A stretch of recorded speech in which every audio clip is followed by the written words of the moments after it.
El general Otto Gigovich, me había equivocado en la presentación, es excomandante general del ejército peruano, me acompaña esta noche. Un gusto, general. Igualmente, como siempre, Mario, conversar con usted de diversos temas. Bueno, yo había señalado que este 27 de enero en realidad es un hito más, probablemente sea el más importante. Y lo dije a propósito porque considero que la etapa que se abre post-Haya es tan o más importante que el fallo mismo, respecto a lo que eso supone en cuanto a integración, cooperación, colaboración, de un lado, si lo miramos del lado positivo, y por otro, de aislar aquellas actitudes que no contribuyen a una verdadera hermandad entre Perú y Chile y que no contribuyen a ver el verdadero futuro común que tienen nuestros pueblos. Entonces, creo que hay cosas positivas y hay riesgos a propósito de este fallo. En realidad nadie conoce a ciencia cierta qué es lo que va a determinar.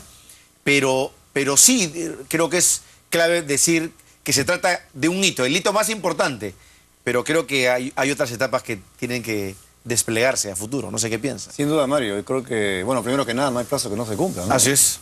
Finalmente estamos a un poco más de 2 semanas del veredicto y creo que la esperanza está en que a partir de esa fecha podamos empezar una nueva historia en las relaciones de Perú y Chile. Y creo que sí se puede realmente. Chile y Perú tienen prácticamente el 50% de la producción de cobre en el mundo. Y lo más importante, ambos países tenemos casi el 50% de las reservas de cobre en el mundo. Creo que podríamos hacer muchas cosas juntos si pudiésemos unir esfuerzos. No hacer una OPEP necesariamente, ¿no?, del cobre, pero sí podríamos trabajar mucho más unidos en un producto que sigue siendo importantísimo a pesar del avance tecnológico. De su experiencia digamos, en asunto de defensa, digamos, los resquemores, los temores, las incertidumbres han persistido sobre un afán colaborativo, sobre un afán de cooperación desde el punto de vista militar, o ¿cómo es esa historia? Porque uno tuviera la impresión que más bien en el ámbito diplomático es donde se han llevado a cabo la mayor cantidad de roces, ¿no?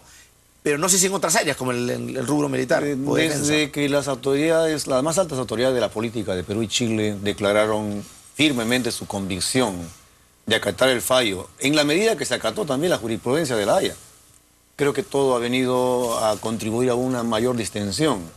En la parte de las Fuerzas Armadas, aunque no lo crean mucho nuestros conciudadanos, hay unas muy buenas relaciones. Anualmente se llevan... Hay mucha más integración que la que se piensa, ¿no? Mucho más de lo que se piensa realmente. Anualmente se llevan reuniones, por ejemplo, entre las autoridades militares de Tacna y de Arica, 2 o 3 veces en el año. Hay reuniones del Estado Mayor de ambos ejércitos aquí en Lima y luego un año en cada sitio, en Santiago de Chile. Hay reuniones a nivel del Comando Conjunto. El 2+2 ¿no? Exactamente, también el 2+2, que es a nivel de defensa y cancillería. Así es. Eventualmente también reuniones de los altos mandos, del comandante general de los ejércitos o del Comando Conjunto. Entonces hay una buena relación, hay bastante complementación inclusive. Hay cursos, hay oficiales que van a hacer cursos en Santiago de Chile, de diverso tipo. Vienen acá también a hacer cursos en Perú. Entonces diríamos que en ese campo, que es a veces el más sensible, se ha trabajado bastante, y no de ahora, de mucho tiempo. ¿Esta historia colaborativa cuánto tiempo tendrá? ¿De los ejércitos? Sí. Mucho tiempo, algunas veces con algunas interrupciones por diversas razones. Porque diríamos que en los 70 llegó en su peor momento. No fue el mejor momento. Exactamente, ¿no? O sea, imagino que esto desde el año, ¿qué? ¿85, 90? Claro, a mitad de los 80, 90 y se ha consolidado más en los últimos 10 años. También ha habido una mayor toma de conciencia y se incrementó con este 2+2, que lo forman los cancilleres y los ministros de Defensa, que han tenido, yo creo, bastante éxito. Por un tiempo estuvo también suspendido, pero nuevamente se han reiniciado. Y el hecho que los mismos cancilleres de ambos países, los ministros de Defensa, los mismos presidentes de la República, los líderes políticos, la prensa, los diferentes gremios, se hayan pronunciado, creo que ha contribuido bastante a mejorar esta expectativa común que tenemos por el fallo. Y bajo una lógica bien interesante, que es este concepto de la diplomacia ciudadana, ¿no es así? Donde, digamos, distintas instancias de la sociedad, digamos, colaboran en esa articulación positiva de distender posiciones, de acercar posiciones, de demostrar su voluntad, de que más allá de un fallo que tenga carácter estrictamente jurídico, pues haya voluntad de continuar con la integración, ¿no? Eso que acaba de decir muy importante, sin embargo hay que tener cuidado, ¿no? Porque una cosa es lo que se puede haber trabajado antes del fallo y otra cosa es de qué manera se pueda recibir el fallo mismo siendo favorable o no favorable para una de las partes. Ahí vamos a ver, fíjate que en Colombia, por ejemplo, hubo una reacción bastante hepática, a pesar que ambos países, Nicaragua y Colombia, accedieron a la jurisprudencia de La Haya, y que al acceder a esa jurisprudencia sabemos plenamente que su decisión es vinculante, inapelable, definitiva. A pesar de eso hemos encontrado ya que ha habido alguna diferencia, pero creo yo que es una actitud dilatoria que al final vamos a llegar a lo mismo. ¿Usted cree que Colombia sí al final va a acatar la decisión de la... No han dicho que no van a acatarlo, o sea, no han dicho que Han dicho que requiere una reforma constitucional para ajustarse a los términos del fallo. Han esgrimido una serie de versiones. De derecho interno, básicamente. Pero creo yo con la finalidad de dilatar un poco, porque también hay que entender que hay un público interno y una presión de la población interna. Un presidente que requiere lógicamente, un presidente que estaba en ese momento en más de 60% de aprobación bajó a 40 me parece. Claro. Entonces hay una presión política. Y que tiene simultáneamente esta negociación con las FARC, que es un tema crucial para Santos, un tema muy sensible, muy criticado especialmente por el expresidente Uribe. Permanentemente. Entonces, y un detalle, qué bien que toque usted el tema de Colombia con Nicaragua, porque es bueno hacer la comparación, que no es exacta, pero hay que darse cuenta que la disputa entre Colombia y Nicaragua es por el tema de unas islas que están en la zona del Caribe, ¿no es cierto? Pero física, geográficamente, Nicaragua y Colombia no tienen el grado de integración y de cercanía geográfica que tiene Perú con Chile. O sea, nosotros somos vecinos, estamos combinados a estar juntos. No es el caso de ellos. Y vamos a hacerlo por mucho tiempo. Imagino que por siempre. Lo que pasa es que entre Colombia y Nicaragua median dos países. Está Panamá y Costa Rica. No hay frontera terrestre. Lo que pasa es que hay unas islas, hay un archipiélago, San Andrés, Providencia y otras islas que están a 180 millas de Nicaragua y a 750 de Colombia. Entonces, hay una gran diferencia, ¿no? Ahora, es más complejo porque hay dos islas principales, San Andrés y Providencia, y una serie de islotes muy pequeños, algunos de ellos muy alejados, Entonces eso creaba un escenario muy diferente. Complejo. Colombia es de la tesis de que se vea el conjunto como un archipiélago. Así es. Y eso, bueno, le da pie para que pueda esgrimir una serie de argumentos, pero que al final yo creo que vamos a caminar en círculo para llegar al mismo sitio. Ojalá que en el caso de Perú y Chile, que son casos muy diferentes, aquí no hay islas, no hay islotes, no hay nada. La cosa es muy clara, muy diáfana. Es delimitación marítima. Ojalá que no haya dilación, porque la dilación nos va a hacer perder oportunidades de integración. ¿Usted ve ese riesgo, general, en el caso chileno? Bueno, hay un compromiso formal de los presidentes de ambos gobiernos. De acatar los términos. De acatar el fallo, de acatarlo e ir a una implementación pronta. Pero lógicamente hay que ver cómo va a ser también el desempeño en el momento mismo del fallo, ¿no? Yo confío plenamente en que la palabra se honre, porque lo están diciendo nada menos que los jefes de Estado de ambos países. Entonces yo creo que va a ir por allá, pero ¿cuánto tiempo puede tomar en implementarlo? La idea es que a partir de la misma sentencia entre en ejecución. Así es. Pero lógicamente hay que tomar en cuenta que esa implementación va a tomar un tiempo porque hay cambios normativos, legislativos. Lógicamente. Porque estamos hablando de fronteras, ¿no? Lógicamente, tiene que haber, o sea, va a haber una variación, imagino que de todas maneras una variación en el límite marítimo, y eso tiene que haber algunos procedimientos que ya no dirá la Cancillería por dónde va, ¿no?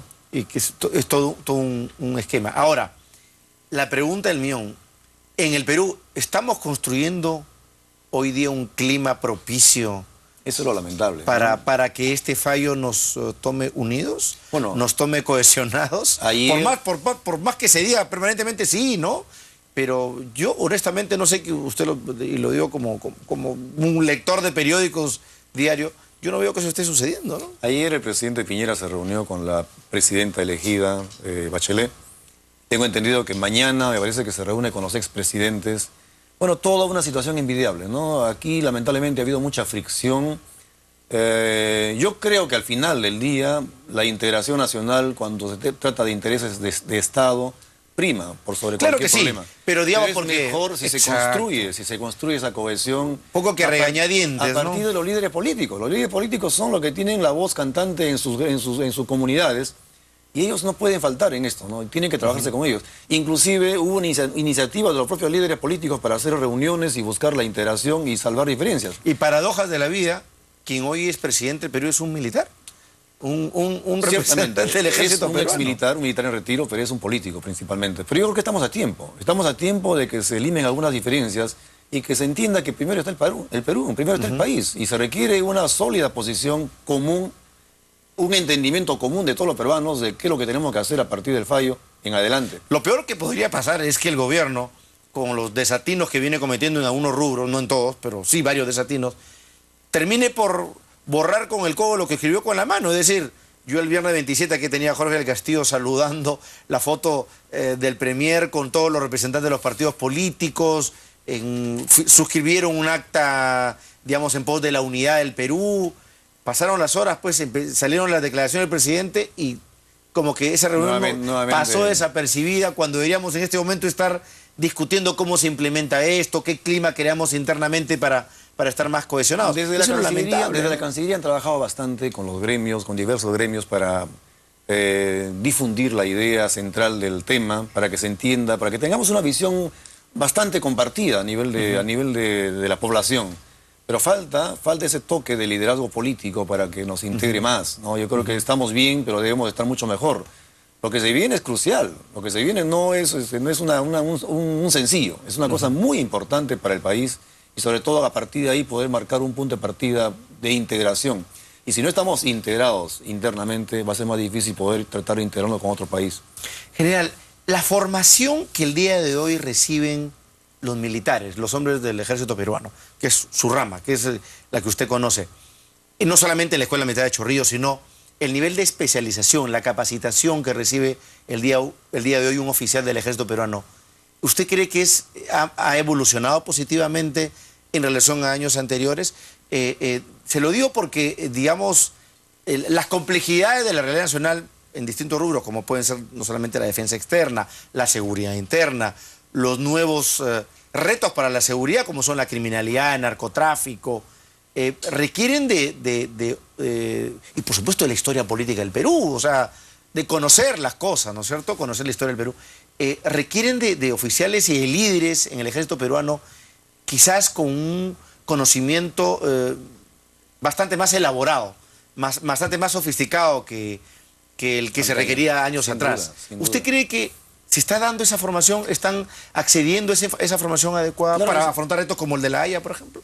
Bastante, Mario. Fíjate que no solamente la historia, que es importante, ¿no? De por sí, entender la historia ya es importante, pero creo que tenemos que entender mucho más la sociedad del siglo XXI.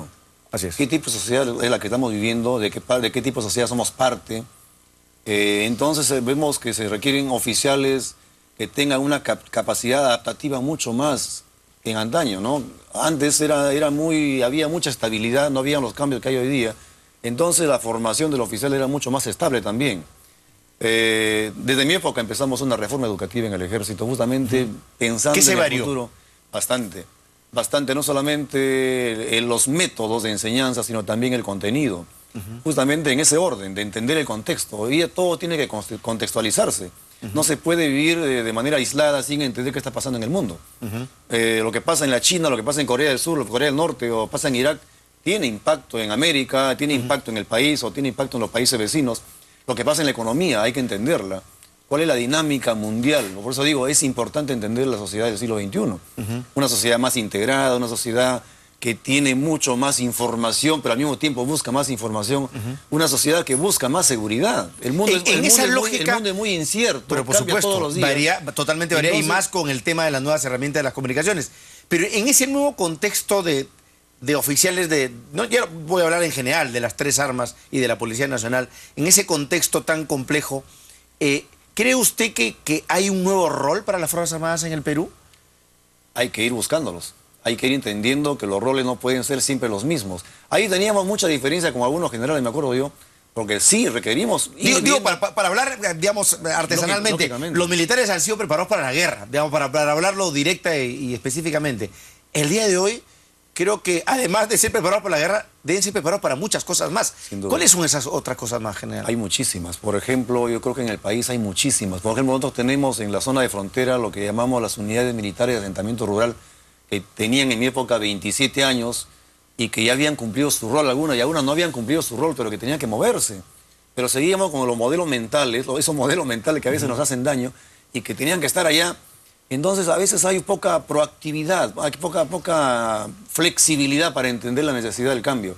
Pero se está trabajando bastante. Yo creo que el producto en el factor humano en el futuro tiene que ser diferente. Y esta tarea que hemos empezado en la reforma educativa, que tengo entendido que sigue adelante. En la Escuela Militar de Chorrillos y luego en el CAEM, me imagino No, también. integralmente. En la Escuela Militar de Chorrillos, en las escuelas de armas, en la Escuela de Guerra, en el CAEM, bueno, en todos los niveles. Porque se requiere otro tipo de oficial. Tú lo has dicho, es muy cierto. Hay que entender bien qué es lo que está pasando en el mundo para poder entender también qué roles no son los que nos corresponden. Hay roles que se preservan porque van a ser permanentes. La defensa de la soberanía, la independencia, la integridad sigue vigente. Pero hay por ejemplo, los roles de defensa civil, las tareas de auxilio en caso de catástrofes. Estaba en marcha la creación de una gran unidad, de una brigada, que tenga la capacidad de reacción rápida en caso de catástrofe. Eso tenemos que hacerlo. Eso lo ha hecho España, lo ha hecho Francia, lo han hecho varios países, porque es una necesidad. O sea, tenemos que estar al día con los requerimientos de la sociedad. Nosotros somos Fuerzas Armadas que estamos para defender a la nación. Y tenemos que defenderlo en todo aquello que sea necesario.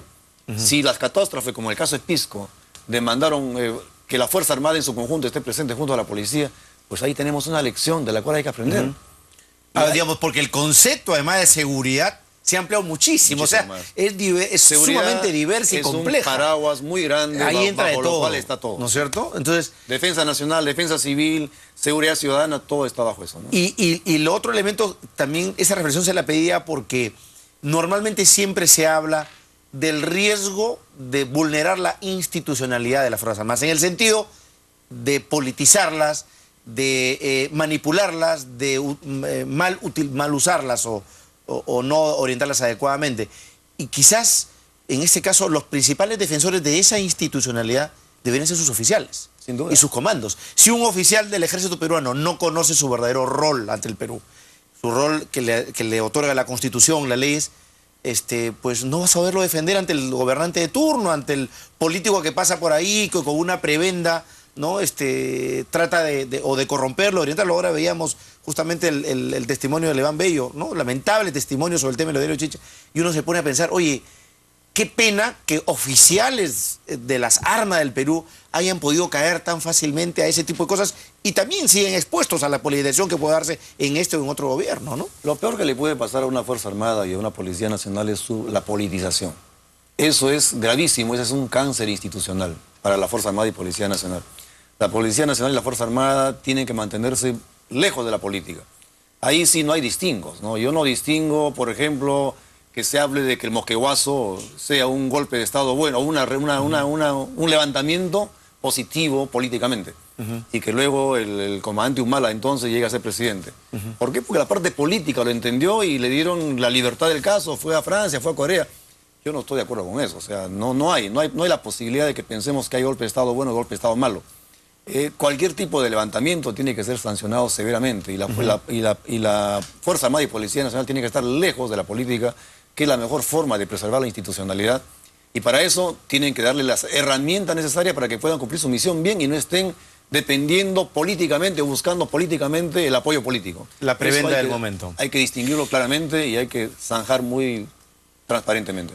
Deberíamos entonces esperar este lunes 27 el fallo con serenidad, con prudencia. Con serenidad. Pero sobre todo con prudencia y serenidad, ¿no? Sin duda. Que es la mejor consejera. Hay que desestimar quizás a veces algunos cantos de sirena demasiado entusiastas o también demasiado pesimistas. Yo creo que esperar las cosas con serenidad. Con serenidad, Mario. Fíjate que desde el punto de la Concordia, que es donde empieza la frontera terrestre nuestra, más de 600 kilómetros al norte no tenemos nosotros 200 millas. Y somos uno de los países propulsores de la tesis de las 200 millas. Y lo más grave, al sur de Tacna, en Santa Rosa, pegado a la frontera, tenemos lo que se conoce como playa seca, o sea, no tenemos mar. Y eso es injusto. Eso es injusto y nadie podría pensar que haya un acuerdo de límites con esos niveles de injusticia que puedan ser considerados como tales, ¿no? Tenemos que ir hacia una limitación marítima, que esperemos la Corte lo haga en función al derecho, al estricto derecho, que termine de una vez por todas con esta inequidad. ¿No es cierto? Y bueno, y además, por ejemplo, también que sirva de motivo para terminar en la buena aplicación de los otros convenios de limitación terrestre, ¿no es cierto? El famoso tema del ferrocarril, ¿no es cierto? De otro tipo de cosas que han quedado ahí que teóricamente deberían tener una aplicación mucho más, digamos, proactiva, mucho más interesante, pero han quedado un poquito olvidados, ¿no? Sin duda, ahí tenemos varios temas pendientes y muchos de los cuales se podrían hacer en común con Chile si es que actuamos de manera inteligente, no en provecho de posiciones políticas de momento, sino en provecho de los 50 millones de personas que hay entre Chile y Perú, que creo que merecen un liderazgo acorde con las circunstancias que estamos viviendo, ¿no? Genial, muchísimas gracias. Como siempre, un gusto conversar con usted. Por supuesto que seguramente para esa fecha también lo volveremos a convocar por acá para reflexionar sobre los términos de ese fallo. Como no, Mario, muchas gracias. Gracias, general. Gracias por la oportunidad. No, por supuesto, como siempre, un gusto. Nos vamos a la pausa y venimos con más en Al Día.